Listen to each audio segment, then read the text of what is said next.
Inilabas ni Paul si Georgie mula sa sopa at tinakpan ang ulo ng batang lalaki sa isang unan. Pagkatapos ay hiniling niya kay George na hilingin kay Anne na alisin ang kanyang gamit upang patunayan na mayroon siyang isang toned na katawan.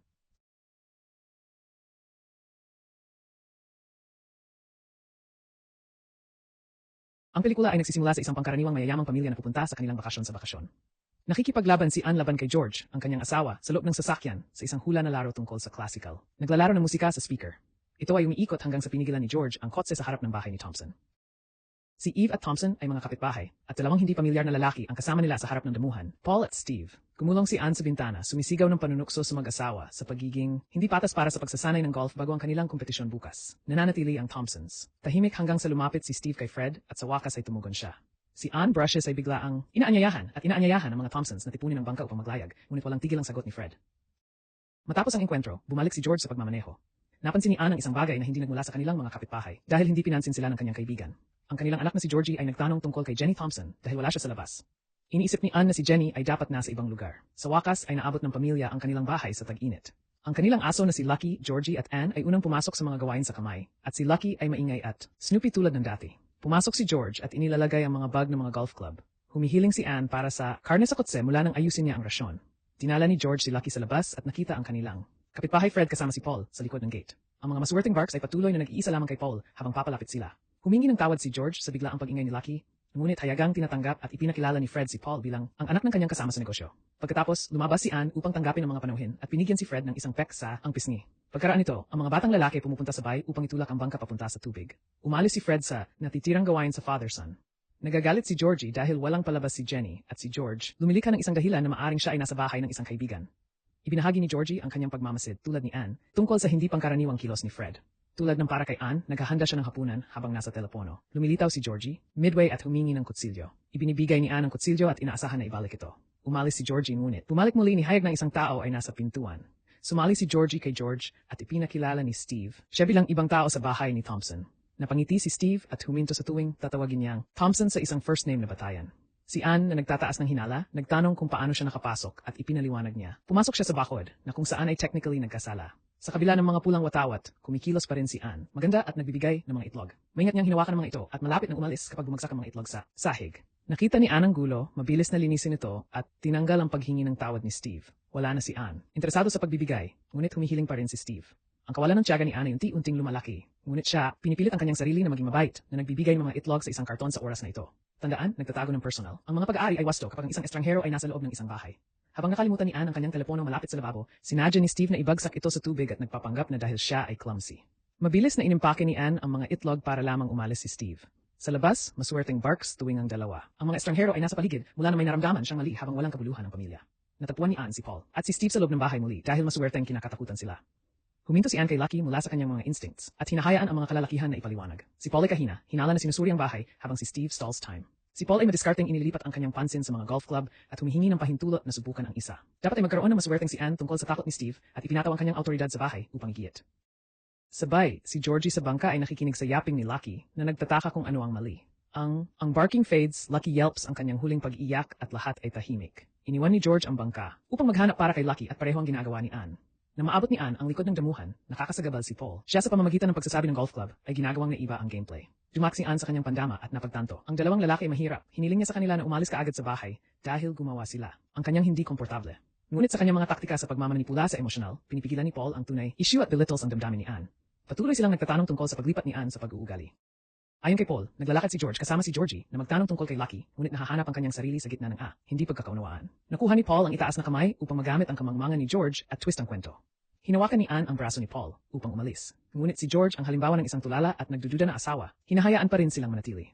Sumuko si Anne at pinapayagan ng kanyang asawa na hawakan ang pag-uusap. Magalang siyang hiniling sa kanila na umalis, ngunit iginiit ni Paul sa mga itlog na hindi nabalak ni George na bigyan. Sinabi ni Paul, ibigay ang mga itlog at hindi rin mahirap maunawaan. Gayunpaman, ito ay nabigo. George, sinampal niya ang mukha ni Paul at hiniling muli silang umalis.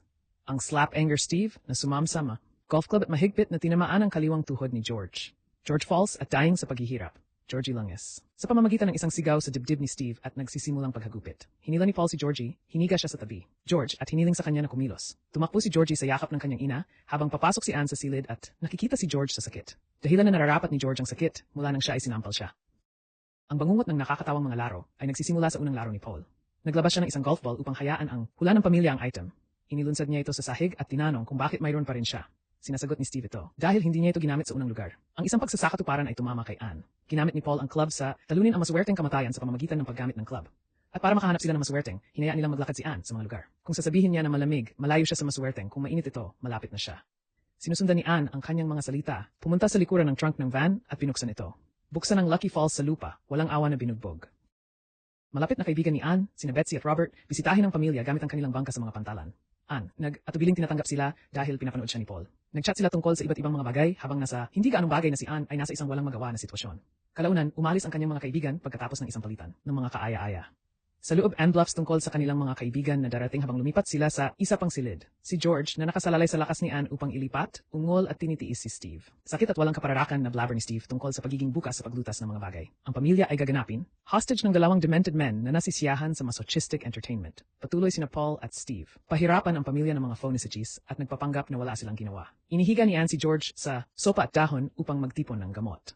Habang wala siya, ipinahayag ni Paul ang kanyang pagkabigo tuwing ang mga tao ay kumikilos na hindi magiliw. Hindi alintana, humihingi siya ng paumanhin para sa kanilang hindi tapat na pagkilos at ipinakilala ang kanyang sarili. Muli kasama si Steve. Si Steve ay nagpapalawak ng isang kamay, ngunit ang Anne ay nakikipag-ugnay sa gamot. Naging si Paul, galit sa pagkagambala ni Anne at itinulak siya ng diretso sa sugat ni George. Sumigaw si George sa sakit at si Anne ay naninindigan laban kay Paul. Gayunpaman, pinangangasiwaan ni Steve ang gulo at mabigat na sinipa ang George. 2 beses sa pinsala. Hindi pa rin nakuhang muli si George mula sa nakaraang sakit at nakaupo sa kakulangan sa ginhawa. Habang sinuntok ni Paul si Anne sa tiyan, na sumigaw ng isang sigaw at itinulak siya sa tabi ni George, umiiyak si Georgie sa kanyang pinalo na magulang. Mabilis na tinapik siya ni Paul sa lupa at sumigaw upang huminahon. Tapos ang fiasco, ang lahat ay tahimik na nag-aayos. Ang pagkapagod at takot ay lumilipas sa ang mga mukha ng pamilya at nanginginig sa kawalan ng katuparan ng dalawang lalaki. Si George ay nanginginig na nagtanong sa kanilang layunin. Tumugon si Paul na siya at si Steve ay mga adik sa droga na nagnanakaw ng mga pamilya sa kanilang bakasyon sa bakasyon upang suportahan ang kanilang pamumuhay. Sigaw ni George na intindihan niya ngunit nagtataka kung bakit ang pangangailangan para sa karahasan. Tumugon si Paul na nasisiyahan sila sa pagpapakita ng paghihirap. Pagkatapos, nag-aalok si Paul taya sa salubungin ng pamilya ang kanilang pagkamatay sa loob ng 12 oras. Tulad ng para sa pamilya, dapat silang magtaya, maging buhay hanggang umaga. Ang pamilya ay hindi balak na pumusta sa isang peligrosong laro, ngunit sinira ni Paul ang ika-4, pader at hinihiling sa mga manonood ang kanilang mga taya. Si George ay nagkaroon ng sapat at kusang nag-aalok ng kanyang kayamanan sa palitan ng kalayaan. Binanggit niya kung paano magiging reaksyon sina Eva at Fred kung nalaman nila ang dalawang delinquents, ngunit binibiro siya ni Paul at ipinagpapatuloy ang pakikitungo. Ang susunod na laro na kanilang sinimulan ay ang pusa sa bag. Inilabas ni Paul si Georgie mula sa sopa at tinakpan ng ulo ng batang lalaki sa isang unan. Pagkatapos ay hiniling niya kay George na hilingin kay Anne na alisin ang kanyang gamit upang patunayan na mayroon siyang isang toned na katawan. Kung pinipigilan niya, binitawan ni Paul si Georgie sa bag na pinipilit si Anne na bumagsak. Bumaba ang luha, ang kanyang pisngi habang naghuhubad. Ang strip show ay nagbibigay kasiyahan sa dalawa at nagtuturo sa kanya na bumalik sa kanyang damit. Bigla, nakatayo si Paul matapos mapagtanto na umihi si Georgie sa kanyang pantalon. Tinatalakay siya ni Anne habang tinanggal niya ang bag na binibigyan ng pagbubukas si Georgie upang makatakas sa itaas sa balkonahe. Pinipilit ni Paul si Anne sa mga tape at sumusunod kay Georgie sa labas. Sa labas, umakit si Georgie. Ang kanilang gate, ngunit naalala niya ang bahay ni Jenny. Dumaan siya sa bakod, sa tubig, at sa ang kanilang bukas na bahay at nagtago sa loob. Kinumpirma ni Steve ang kanyang pagkasira sa bahay nang humingi siya ng mga itlog. At kahit nasuriin kung buo pa rin. Habang wala siya, inalis ni Anne si George na alisin ang kanyang mga hangganan. Sa kasama ang palad, bumalik si Steve sa oras upang mahuli ang kanyang pagtakas. Mahigpit niyang hinatak siya at itinulak siya sa ang mga itlog ay nahuhulog sa lupa mula sa kanyang mga bisig at si Steve ay umunggol sa pagkabigo. Lumuhod si Anne at humingi sa kanya na pakawalan sila at bata pa siya.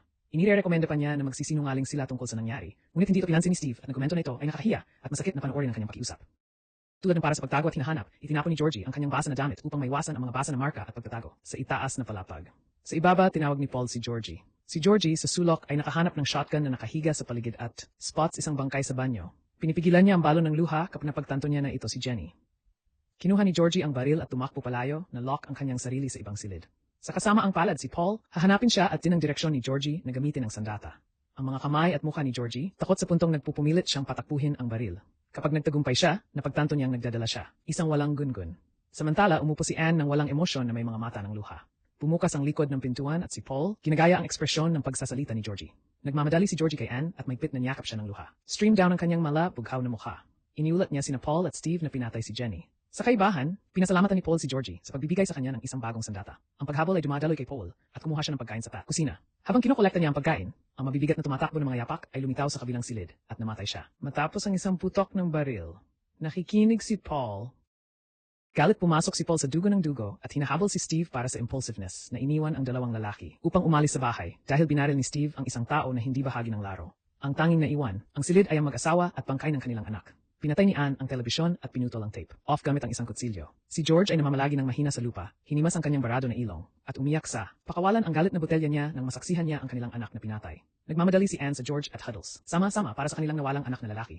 Plano ng mga mag-asawa na makipag-ugnay sa mga awtoridad. Ngunit ang telepono ni George ay ang telepono ni Anne ay walang silbi dahil walang nangyayari sa kabila ng pagsikap na matuyo ito. Anne limps sa ang mga bahay at tulala ay sumisigaw para sa tulong. Sa isip, walang sinumang umiiyak kapag ang dalawang kalalakihan sa kaisipan ay gumagala sa paligid ng paligid. Nakalulungkot. Habang naghahanap siya ng tulong, nakikita siya ni Paul at Steve sa kalsada. Kinuha si Anne at ibalik ang kanyang bahay na may gagong sa kanyang bibig. Sa oras na ito, tinawag ito ni Paul na pangalawang pag-ikot. Ang mga bagay ay nagiging isang malupit na twist. Habang sina Paul at Steve ay nakikipag-usap sa mag-asawa upang mapanatili ang torture na nakakaaliw, nag-aalok sila kung ano ang gagamitin sa pagitan ng kutsilyo at shotgun. Bago sila, patay hiniling ni Paul kay Anne na manalangin bago sila lumipat upang pumatay. Ngunit wala siyang alam. Kaya, tinanong niya si Steve, sino lang ang nakakaalam? Inutusan ni Pablo si Anne na sabihin ang dalangin na may kahulugan at ginagawa niya ito ng tama sa pangalawang subukan. Pagkatapos ay nagdaragdag siya ng isang kapansanan kung saan dapat ipagdasal ito ni Anne ng perpekto. Gayunpaman, si Anne, kinuha ang shotgun at pinaril si Steve. Sigaw ni Paul, sinipa si Anne sa sopa at frantically na naghahanap para sa isang remote. Matapos itulak ni Paul ang isang pindutan, ang oras ay nag-rewind sa oras bago binaril ni Anne si Steve. Alam ni Paul ang hinaharap, itinaas muna ang baril at pinapatay si George sa sahig. Nagtatapos ang pelikula kay Anne, nabihag pa rin ng dalawa sa kanyang bangka. Naglayag sila sa kaibigan ni Anne. Betsy sa panahon ni Steve ay nagchat tungkol sa mga dimensional na teorya at ginagamit ang kutsilyo na ipinahiram niya kay Georgie. Kahapon at tahimik na pinutol ang lubid, ngunit pinansin siya ni Paul. Automatikong kinuha ni Steve ang kutsilyo at itinapon ito sa tubig. Inalis ni Paul si Anne mula sa kanyang upuan, hinalikan ang kanyang noo, at walang kahirap-hirap na itinulak ang kanyang overboard. Naabot ng dalawa ang kanilang susunod na biktima at pinuunahan ni Paul ang plano. Kumatok siya sa pintuan. Lumilitaw si Betsy at ginagamit ang scheme ng itlog, ang parehong taktika na ginamit nila para sa pamilya ni Anne. Pagkatapos, tinitigan niya ang camera at ngumiti ng kontrobersyal upang makahanap ng isa pang clueless. Biktima para sa kanilang libangan.